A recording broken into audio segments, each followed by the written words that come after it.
Welcome to the Inside Texas Football YouTube channel powered by InsideTexas.com. I'm Joe Cook, joined by Justin Wells. Justin, Wednesday, March 20th was Texas Pro Timing Day. In addition to the 11 Longhorns that went to the Combine, Jet Bush and Ryan Sanborn also participated. There was some big news, some big storylines, and a lot of NFL personnel in attendance. I know our friend Matt Miller said almost 100 were there. I think 31, maybe even all 32 teams were there. And that kind of says something about what's going on at Texas, because that's something that has not always been a constant, having that many NFL teams, three different head coaches, including Mike McDaniel, Shane Steichen, and Zach Taylor, all in Austin. That just says a lot about the talent and says a lot about how the NFL is probably going to perceive the Longhorns in the coming weeks at the NFL draft. Absolutely. I mean, just think about it. Since you and I have been doing this for almost a decade, or for me longer, I can't remember that many guys anywhere close to that. I remember the days where a lot of teams didn't send a person. It had gotten to that point, which never should at a place like Texas. But Sark has righted that ship. I think after the Senior Bowl, and you saw some really good flashes from some of the guys, from Devondre Sweat, from Christian Jones, from Ryan Watts, and then carries over to the Combine in Indianapolis, where obviously Texas was the big show there with Xavier Worthy and a handful of other guys, Byron Murphy. Those days are over, Joe. I think we can now start expecting more.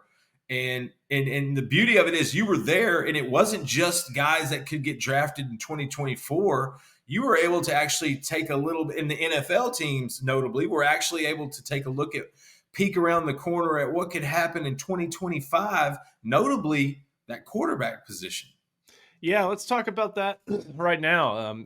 Obviously, with A.D. Mitchell and Xavier Worthy moving up draft boards, both of them thought to be first-round type talents.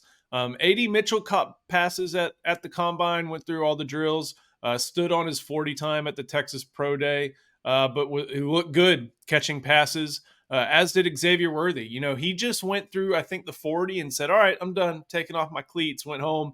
He joked today. He's like, you know what? I didn't want to break it even further when he was talking about his 40. But at Texas today, he did start going through wide receiver drills, looked good doing it. And part of the reason that he did look good doing it was Quinn Ewers. I was standing by a few different scouts. Like I said, I think 31 NFL teams were there. I think the only one I might not have seen was the Cardinals, but it may have been all 32. And they were talking about, like, man, did you see that pass at Bama? Yeah, this is kind of what that looks like. Yeah, just needs to put on some weight. So Quinn was obviously a little bit of a reason why a lot of those scouts were there. Get some early reps in front of some NFL scouts and let the NFL scouts, front office people, even a handful of head coaches and some offensive coordinators know what they might be looking at next year. But hey, him looking good helped not just A.D. Mitchell, not just Xavier Worthy, but also Jordan Whittington out, because A.D. Mitchell, separation, is a good route runner, has that 4.3 speed. Xavier Worthy got to show off some route running. But even Jordan Whittington looked good just because Quinn Ewers was able to hit a lot of those guys in stride with accurate throws. And Jordan Whittington finally had his opportunity to perform in front of scouts, perform in front of, just with his teammates. And it looks like he definitely made the most of it thanks to, his own ability, but Quinn Ewers helping him look good as well. A lot of fans are curious about Jordan Whittington. If you were to ask, that's probably the guy most fans want to know about.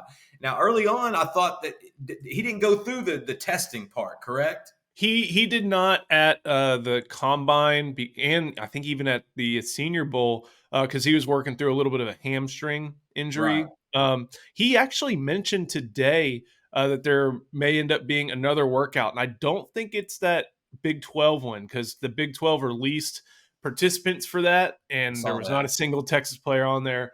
I think a little bit later in April, there's going to be another chance for him to really test in front of scouts. But today, he was able to go through the wide receiver drills, talk to teams. And Jordan Whittington's so happy-go-lucky that you Yeah. could tell he was focused, but that he was having a real good time doing it as well. A couple other interesting notes that I picked up was, Keelan Robinson did a lot of different work caught passes out of the backfield, tested really well at bench. I think he posted 20 bench press reps. And that's in addition Yeah. he's to a solid 4.4 time that he posted at the combine. Uh, 449. didn't didn't run again. The only two guys who ran were Jaylan Ford and who ran the 40 were Jaylan Ford and Jet Bush, and we'll get to them in a second. But I thought Keelan posted some good measurables, caught some passes. A guy who struggled today, Jatavian Sanders, did not have a very good bench press showing, nor did he really have a good, I think vertical and broad jump. Yeah. I think he's the type of guy who's going to say, hey, rely on my film, rely on what I did show you in the pass catching drills. Those did look solid. Looked like the JT we all are very familiar with. But as far as some of the measurables, could have had a better day, a lot better day. But on the defensive side of the ball, we talk a lot about the first rounders on offense. They're obviously first rounders on defense, and Byron Murphy, Tavondre Sweat went through some of the position drills. I think Byron Murphy posted a really good 3-cone drill, but the guy I thought had a really great day was Jaylan Ford. And Okay. he was someone who, you remember he did not get to go through the combine. I think he posted his bench press or his broad jump and then had to work on something. And he even said he was like 85 to 90% today. But he ran. I think he ran a good time, did all the drills, met with teams. And he said he did position drills for the first time since football practice back when he was working to help the Longhorns try to win the Sugar Bowl, and he looked natural doing it. And so I thought Jaylan Ford was someone who made the most of his day today as well. In addition to guys like, we talk about all 13 of the guys there. Byron Murphy, Tavondre Sweat, they did their thing. Ryan Watts looked really good, I thought. But I thought Jaylan Ford, in an opportunity, in a moment where he needed to take advantage, he did, and probably set himself up well for his future. From the couch, there was one other guy that looked like he had a really good day, maybe a little bit unexpected. And that was Jet Bush.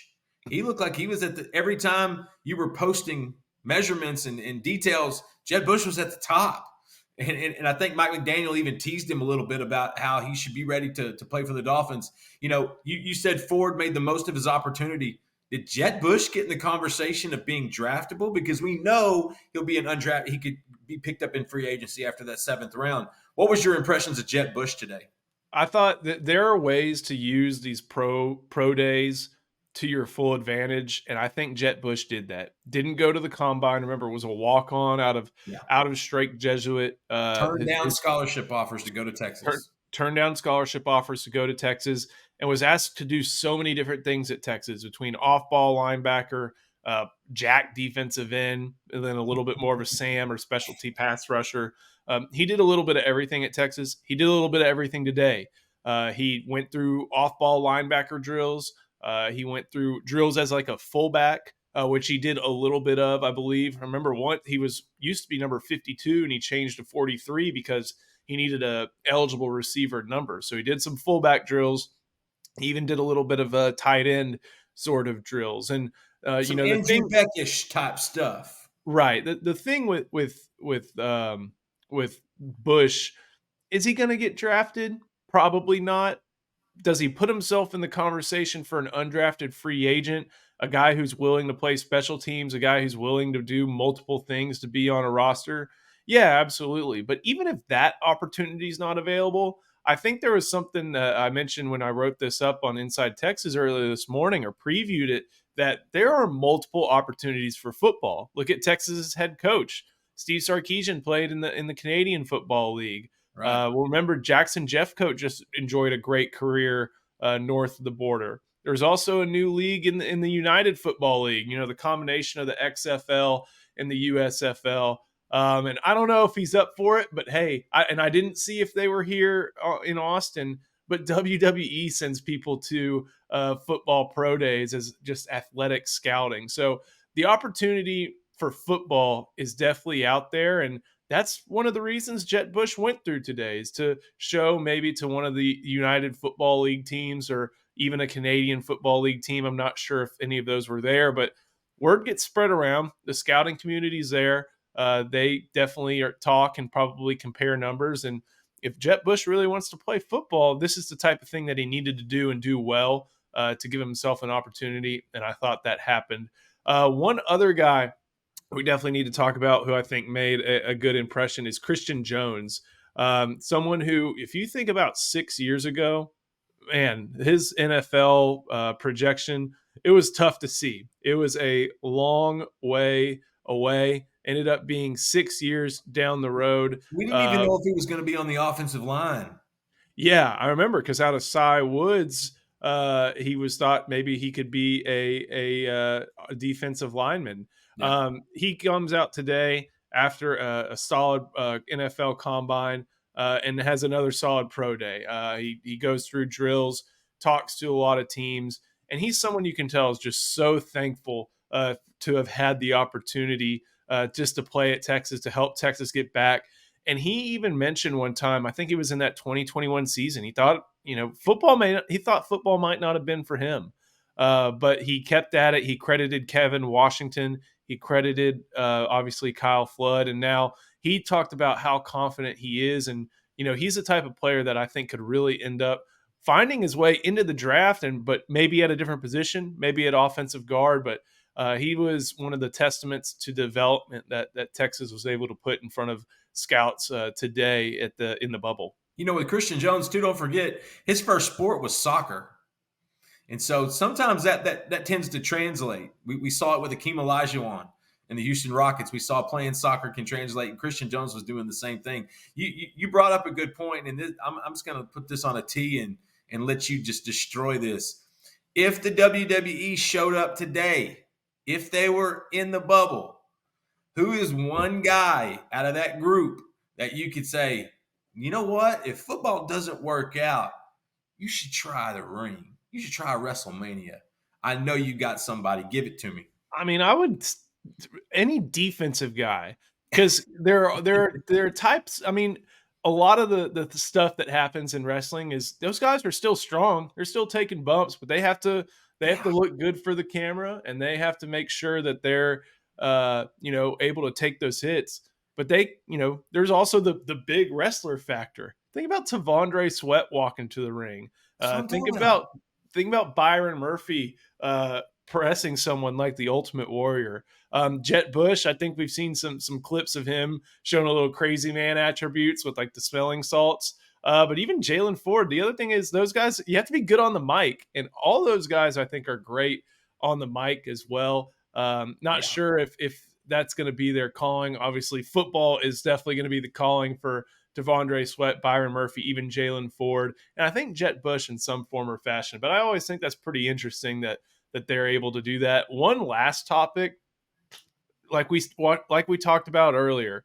Hey, there are 13 guys going through this pro day, and Jonathan Brooks is a unique case, obviously, but Right.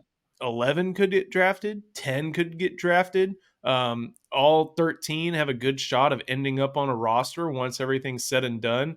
And every player really talked about that with the ones that talked to the media and just were like, we've looked around and like there's been 20 NFL teams here before, not 96 scouts or anything like that. They looked around today, saw almost 30 teams, and they spoke about leaving Texas in a little bit better place, a lot better place, and today things like today being evidence of it.